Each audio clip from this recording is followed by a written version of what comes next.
Listen to News Talk live, anytime online on newstalk.ie. The Wide Angle with Karen Coleman on News Talk 106 to 108.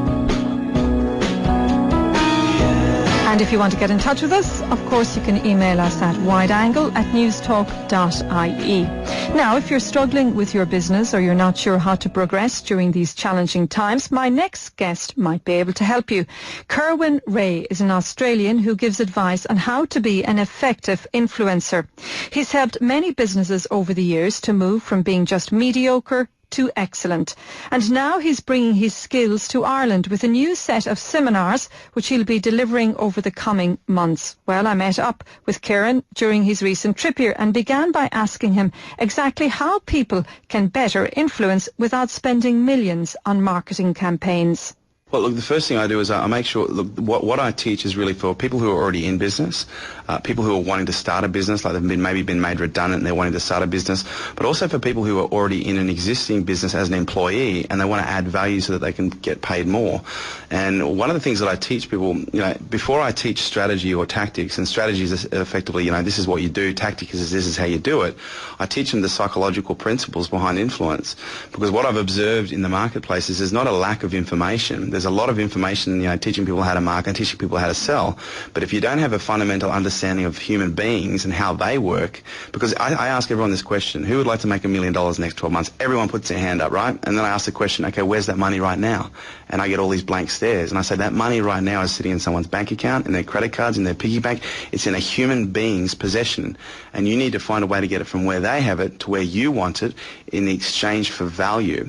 And, oftentimes people can't see value unless they've been educated. And when I say I teach influence, I pre-frame by saying, because some people don't feel comfortable about taking $1 million from over here or taking money from someone else to put it in their own pocket. And I said, well, let me ask the question, if you're selling the cure for cancer, would you be okay with that? And everyone says yes. And I said, well, that's the kind of mindset you need to adopt when you're in business, is realize that as long as you're providing value, then there's nothing wrong when you charge for it. So take me through that process. Somebody has a business, I don't know, whatever it is, we'll say running a guest house in Ireland or a web development. Let's just stick with maybe more high technology, entrepreneurial enterprises in this country. Maybe somebody has decided, and they're very savvy and they know what they're doing, and they want to set up a web development company. But, there are 1,000,001 of them out there, and it's a very big struggle, and everybody wants to pay peanuts for these things. How do they leverage their talent and their creativity from ground zero to a position where they can be making a substantial amount of money?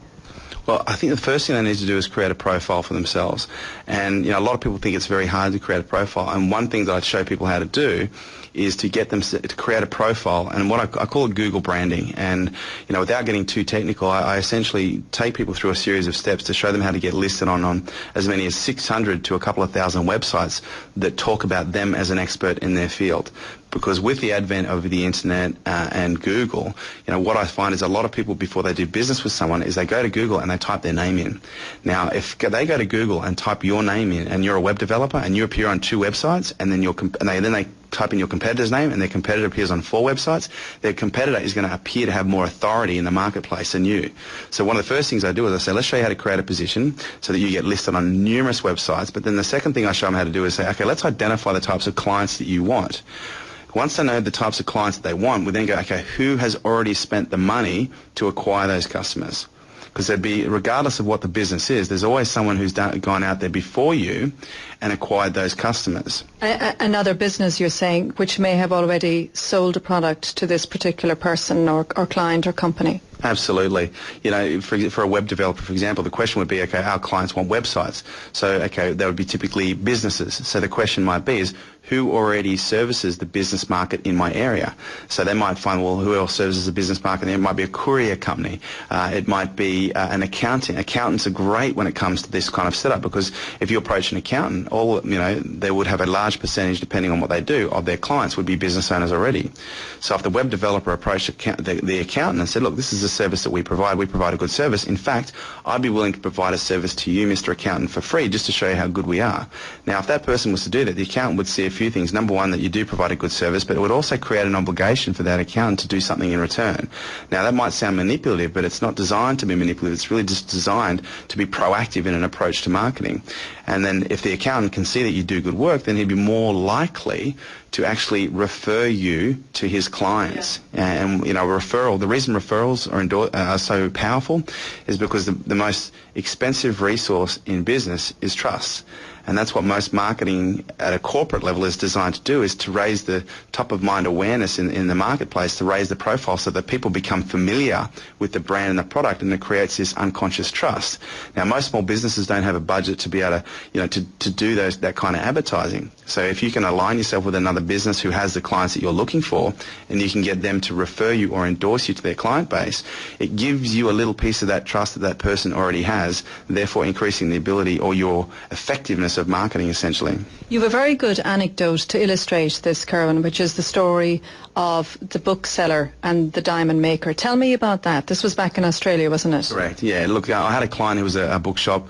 For the last 12 years, historically, his average sale value was $18.95. So on average, every person who walked through his door would spend $18.95. And I went into his business and we profiled the clients, and his clients were all over the place, but he had around 25,000 feet going through his shop every single week. And so somehow or another we came up with the idea to approach the local jeweller. And we went to the local jeweller and we said, look, what we'd like you to do is we'd like you to give us a 10-point diamond and a couple of thousand 10-point cubic zirconias. Just glass, in other words. Correct. Yeah. Just, you know, worthless glass that looked pretty, basically. Yeah. And he whipped his calculator out and he said, look, this is going to cost me thousands of dollars. I can't afford that. And we said, well, look, here's what we'd be willing to do. We're going to advertise your business to 25,000 feet every single week. And if you can't make that money back in business that is generating from that advertising, then we'll pay you the difference. And long story short, he said, yep, no problems. We got the couple of thousand cubic zirconias, we put them in this big see-through glass vase, and then we dropped in the diamond and we mixed it up. And then we put signs all over the bookshop saying, for every $30 you spend, you get the chance to win Mum a diamond for Mother's Day. Because it was in May and it was around Mother's Day, yeah. Yeah, correct. And so overnight, the average dollar sale, because people would come to the counter to buy their $18.95 book, and then the person behind the counter say, oh, if you spend an extra $12, you could win Mum a diamond. And then they had actually in front of them the bowl of diamonds. So it was a very visual effect. And so people would go back, buy another book. Overnight, the average sale value went to $34.95, and it stayed there for the whole month, which was nearly a 100% increase in sale revenue. But what's really important is it didn't cost the bookshop owner anything to increase the average sale value. And what would happen, people say, well, what about the jeweller? People would come and they'd buy the book, they'd spend their $30-odd, they'd put their hand in the jar, they'd pull out the diamond, they'd say to the 16-year-old pimply schoolgirl behind the counter, have I won? And she would say, well, look, I don't know, I'm not a jeweller, you're going to have to take it to Silvio, who's the jeweller, and he's just around the corner. And so people would immediately walk out of the bookshop, go straight to the jeweller, give the gem to Silvio, and he would look at it, and he was a big song and dance kind of guy, and so he'd put on this big show and go, oh my God, guess what? And they'd be like, oh, I've won. And he'd go, no, you haven't. But you couldn't tell, could you? And they'd be like, no. And he goes, well, neither were your friends. So why don't you buy another cubic zirconia? I'll put it in some earrings. I'll put it in a brooch. I'll put it in a necklace. So as a result of that strategy, Silvio increased his revenues by 300% just in the first week and maintained 300% for the entire month. So it just shows you, if you think outside the box and are innovative, something that you might never have thought of. You're talking about imaginative collaborations to a certain extent, aren't you? Absolutely. Look, and again, if you look at the biggest, most profitable businesses on the planet, they collaborate. They all collaborate, and it seems to be something that a lot of small business owners, they're fearful of collaboration. But, you know, the way I look at it, the analogy I use is business is a team sport, and the more people you've got on your team, the easier it is for you to play the game, you know, because if you're playing football and you've got 30 people on your team and you're playing against someone who's got 5 people on the team, you're going to run circles around them. So the whole goal in business is to collaborate with as many other businesses as possible so that you create these mutually beneficial relationships. But we seem to have the opposite strain to a certain extent, because there's a, you know, I'm sure you've heard of the begrudgery here in this country, the sort of resentment of those who might make it in the world. I'm not quite sure why the Irish are like that, but it seems to be a fairly strong characteristic. And I suppose particularly now when so many businesses are struggling, maybe they're even less likely to collaborate in case they give the game away about their own business, or, you know, people they might see as potential collaborators, they may also see them as real competitors and therefore mightn't want to have any relationship with them. Look, I think you hit the nail on the head with the begrudgery, because in Australia we've got exactly the same problem. We've got the label we use is the tall poppy syndrome. But what people don't realise is this begrudgery that often creates failure, because as human beings we're a mammal, we're a herd mammal. We like to hang out in herds, which essentially means we like to be accepted, because if you watch the Discovery Channel, if you watch mammals in action, if the zebra gets kicked out of the herd, it's the one that's most prone to attack, most prone to disease, and most prone to get killed. Human beings are very much the same, so they spend most of their life trying to be accepted by their peer group and the other mammals around them. Now, unfortunately, most success, not just in your country but ours as well, has been framed in a negative context. Everyone loves a battler until they're successful, and then they're a drug dealer, or they're some sort of horrible person. Corrupt banker might be one. But what people don't realise, based on our psychological primal programming, this is not just something that is a whim. This is something that's rooted deep within us. Whatever our reflection of success means, we'll have a determination in our ability to attain it. So if we look at people criticising successful people in the marketplace, or if we look at people and we resent them for the success that they create in the marketplace, we're telling our brain, if I become successful, people will resent me as well. So every time we look at a successful person and go, that bastard, oh, they must have done something illegal, we're saying to our brain, if I become successful, people are going to think exactly the same way about me.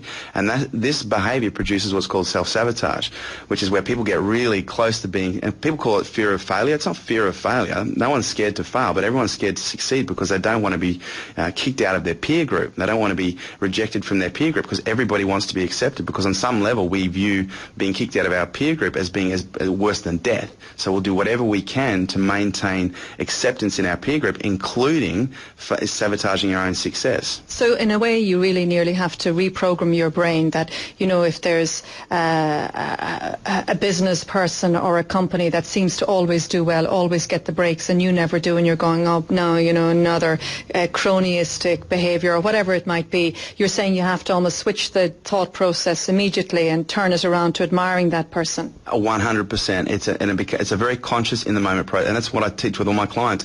Anytime you see success, celebrate it. So if you see someone successful, even if you don't like that person, you need to start actually saying, either in your head or externally, oh, that's fantastic, that's awesome, I'm so happy for that person.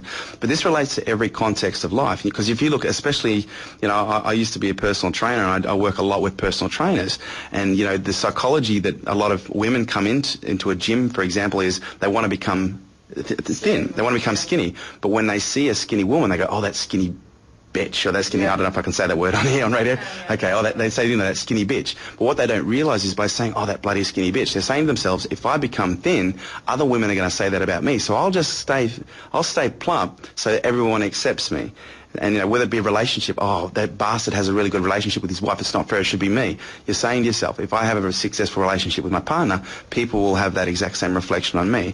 So it's not just in the area of wealth and making money in business, it's the area of your health, your weight, and everything else. It's learning to celebrate other people's success, appreciate other people's success in every single context, regardless of how you feel emotionally based on the judgments that you make. And that was Kerwin Ray, who is the Australian entrepreneurial advisor. And if you want to attend one of Kerwin's masterclasses in marketing, then you can go on to marketingmasterclassdublin.com. That's the website, marketingmasterclassdublin.com. He'll be back on Friday, November the 5th to